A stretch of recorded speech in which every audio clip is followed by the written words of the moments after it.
સુરત મહાનગરપાલિકા દ્વારા શહેરના મુખ્ય પ્રવાસન સ્થળો અને પ્રવેશદ્વારો પર સ્વચ્છતા અને ફૂડ ક્વોલિટી ચેકિંગની મેગા ડ્રાઈવ હાથ ધરવામાં આવી હતી। આ ઝુંબેશનો મુખ્ય ઉદ્દેશ સફાઈના ઉચ્ચ ધોરણો જાળવવાનો અને ફૂડ સેફટી સુનિશ્ચિત કરવાનો હતો। આ દિવસે દક્ષિણ પશ્ચિમ ઝોનમાં આવેલા ડુમસ બીચ ખાતે ફૂડ વિભાગ દ્વારા 68 સંસ્થાઓનું ચેકિંગ કરવામાં આવ્યું હતું। શંકાસ્પદ ખાદ્ય પદાર્થોના 103 સેમ્પલ લેવામાં આવ્યા હતા અને નિયમોનું ઉલ્લંઘન કરવા બદલ 51 સંસ્થાઓને નોટિસ ફટકારવામાં આવી હતી। આ ઝુંબેશ માત્ર ફૂડ સેફટી પૂરતી મર્યાદિત નથી। સુરત મનપાએ શહેરને સિંગલ યુઝ પ્લાસ્ટિક મુક્ત બનાવવા માટે પણ એક સઘન અભિયાન ચલાવ્યું હતું।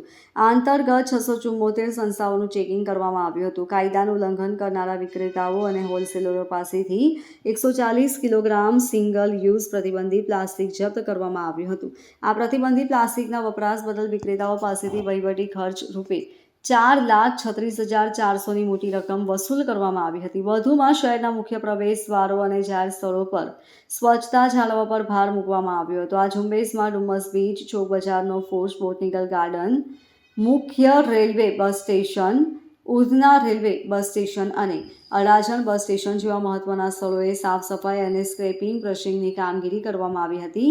સેનિટેશન ટીમે પ્રવાસન સ્થળ અને ટ્રાન્સપોર્ટ હબ ખાતે કુલ 207 સંસ્થાઓનું નિરીક્ષણ કર્યું હતું અને કચરા પેટી ન રાખતી 72 સંસ્થાઓને નોટિસ આપી હતી।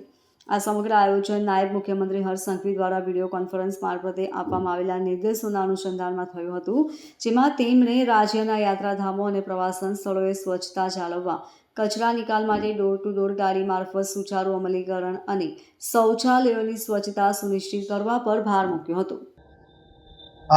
ગઈકાલે નાયબ મુખ્યમંત્રી શ્રી દ્વારા જે સૂચના આપવામાં આવેલી એના અનુસંધાને આપણા deputy commissioner Shri health and hospital અને આરોગ્ય અધિકારી શ્રી દ્વારા અમને સૂચના આપવામાં આવેલી અઠવા ઝોન વિસ્તારની અંદર પ્રવાસન સ્થળ જે આપણું ડુમસ બીચ છે ત્યાં આગળ અને ધાર્મિક સ્થળ અંબિકા નિકેતન મંદિર ત્યાં આગળ આપણે ઘણી સફાઈ ઝુંબેશ હાથ ધરેલી, સફાઈ કામદારો ગોઠવીને અને મશીનરી ગોઠવીને ત્યાં ઘણી સફાઈ કરાવી છે।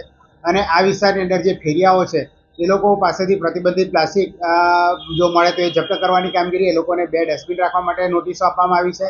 અને જે ખાણીપીણીવાળી જે સંસ્થા છે આ સંસ્થાઓમાંથી આપણે ફૂડના સેમ્પલો પણ લીધા છે અને લગભગ 52 જેટલી સંસ્થા પાસેથી આપણે 93 સેમ્પલ લીધેલા છે અને આ લોકો પાસેથી જે પ્રતિબંધિત પ્લાસ્ટિક મળ્યું છે એ લોકોને આપણે વહીવટી ખર્ચ પણ વસૂલાત કરેલી છે। Bureau report LK star news, Surat.